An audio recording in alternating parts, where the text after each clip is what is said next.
You draft a fantasy team and you think, hey, this team is going to carry me at least for a few weeks of the fantasy football season. And then week one comes along, major bust, major injuries. And now you might be looking at your lineups thinking like, I need some options here with upside. Well, I got you covered. Here's some guys going under the radar that I think have pretty big upside heading into week two. And before we get to those players, if you haven't tried Underdog Fantasy, this is a great time. Go get those pick'ems in for week two. They are live right now. And not only are they giving all customers a CeeDee Lamb special this week, he only needs to go higher than half a yard. If you're new to Underdog, they're also going to give you a Caleb Williams new customer special. He also just needs to go over half a yard. You pair either of those picks with any other picks you like. That's an easy way to get a win in the bag right away. Just make sure if you are joining Underdog for the first time, you sign up using promo code ENDGAME because you're going to get that new customer special with Caleb Williams. Plus, you're going to get a 50% deposit match up to $1,000. And I'm going to start with a Carolina wide receiver not named Deontay Johnson. That's right. I think Xavier Legette might have a big week two. You look at week one, it kind of went under the radar, but he had the 8th most air yards of any wide receiver and had 7 targets. Now he gets a Chargers defense that just gave up the 8th most passing yards to the Raiders. The Raiders, really? I think he could take advantage of this secondary. This is a guy, he can hit on a big play. He can catch a long pass. He's a big-bodied receiver in the red zone. He could score a touchdown. So if you're in a deeper league and maybe your wide receivers are hurting, like maybe you have Puka Nacua, T. Higgins, and you're like, I don't know what to do,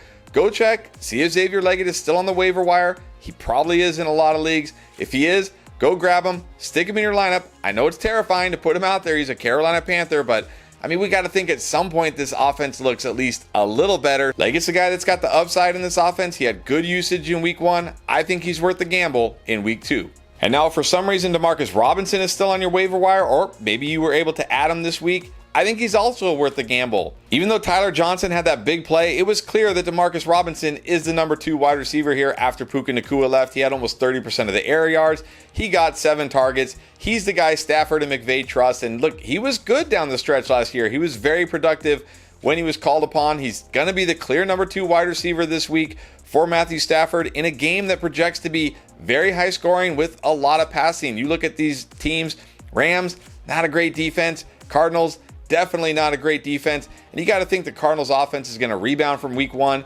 and be better. And this could be a game where like both teams are just, chucking the ball down the field relentlessly, trying to keep up with the other team. So this could be a game with a ton of fantasy points, a lot of goodness for fantasy. And Demarcus Robinson is going to be the number 2 target in this Rams offense. So if you picked him up or if he's still out there, go get him. Stick him in your lineup if you need him. I think he's going to come through in week 2. And then another receiver had almost 30% of his team's air yards and 7 targets in week 1 was Brandin Cooks. Now, I know he came through with that touchdown, but really not a big game outside of that. But I think this week could be even better for Brandin Cooks. Now, it is kind of a tough matchup again this week against the Saints. They do have a good defense, but I like the fact that the Cowboys are at home. We know this offense always much better at home. Dak Prescott always much better at home. And you got to think Marshawn Lattimore, he's probably going to spend some time on Cooks, but he'll also spend some time on CeeDee Lamb. So I think Brandin Cooks can take advantage of this matchup, and he's the clear number 2 target here. And now that Jake Ferguson is probably not going to play, or if he plays, be very limited, just opens up more opportunity for Brandin Cooks in this matchup. This is another guy who has tremendous upside, can always hit on a long play, could always catch a touchdown. Sure, he could always bust, but that's what we're talking about here. We're not talking about sure things. We're talking about hidden gems with upside. Brandin Cooks, I think, is a definite hidden gem with upside in week 2.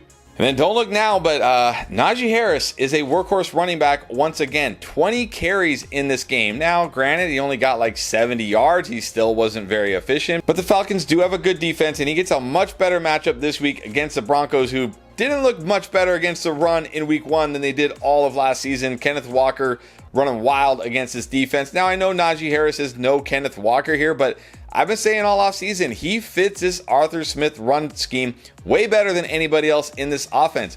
Why wouldn't they give him another 20 touches? I'm not worried about the Broncos, putting them in negative game script, that's for sure. They're going to have the same game plan they had last week. Lean on the defense, run the football, and win by kicking field goals. That is what they're going to do again this week, and it's going to work because it's the Broncos. But this week, maybe we see Najee Harris find the end zone because, again, Broncos defense didn't look any better to me last week than what I saw last year. So maybe we see Najee Harris score a touchdown. Maybe we see him actually run for over 4 yards per carry, but he's got the upside. He's going to get the volume, in this matchup, take a chance on him if you're desperate at your RB2.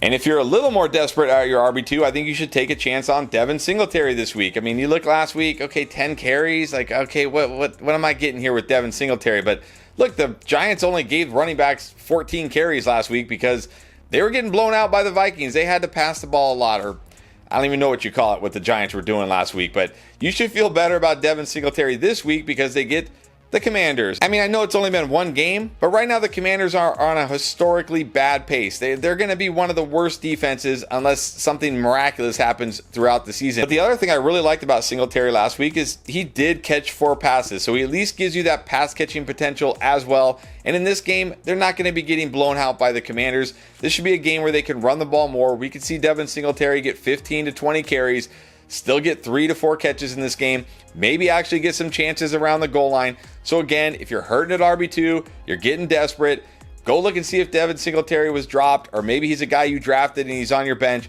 Put him in this week. I think he's got a good chance. Now, if you're looking for a QB this week, I really like Rams quarterback Matthew Stafford. I talked about this matchup a bit when I talked about Demarcus Robinson, but it's also a great matchup for Matthew Stafford. This defense doesn't scare me at all, and as I said when I talked about Demarcus Robinson, I think this game projects to be a high-scoring game with a lot of passing. Sure, it'd be nice if he had Puka Nacua, but he's got Cooper Kupp, he's got Demarcus Robinson, he's got Tyler Johnson, he's got Kyron out of the backfield, he's got a tight end that I'm going to actually talk about here next.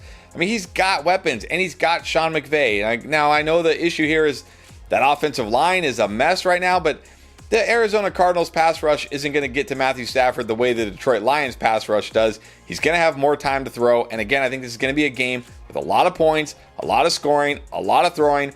So if Matthew Stafford is still out there on the waiver wire, or maybe you drafted him as your QB2 and you have somebody like, I don't know, Joe Burrow, Kirk Cousins, just roll with Matthew Stafford this week. I think he has enough upside to get the job done for you in week 2. And now I did hint about this guy, but if you need a tight end this week, go see if Colby Parkinson of the Rams is still out there. Now I know in some leagues he was picked up because people needed him, David Njoku, Jake Ferguson, and he's getting a little bit of buzz, but I also know in plenty of leagues he probably wasn't picked up because he wasn't a household name or anything. But you look at last week, he had the second highest route percentage of any tight end. He got 5 targets in week 1, and with Puka Nacua out, they're going to have to spread the ball out a little bit more here. I mean, sure, Cooper Kupp's going to be the number 1, but then you got Demarcus Robinson, Tyler Johnson. There's a path here for Colby Parkinson. He always has touchdown upside every single week in this offense, which really, look, you're talking about a streaming tight end. You're pretty much just looking for touchdown upside here. You're not looking for a guy to catch, 7, 8 passes and get you 100 yards. You get 4 or 5 catches and a touchdown from Colby Parkinson. Yeah, that is definitely going to help you in week 2. So there's 7 hidden gems with upside that can help you out in week 2, but you need more help in week 2. We got you covered with everything you need. Start, sit, booms, waiver wire, trades, whatever you need, we got it. You can find it in this week's week 2 playlist.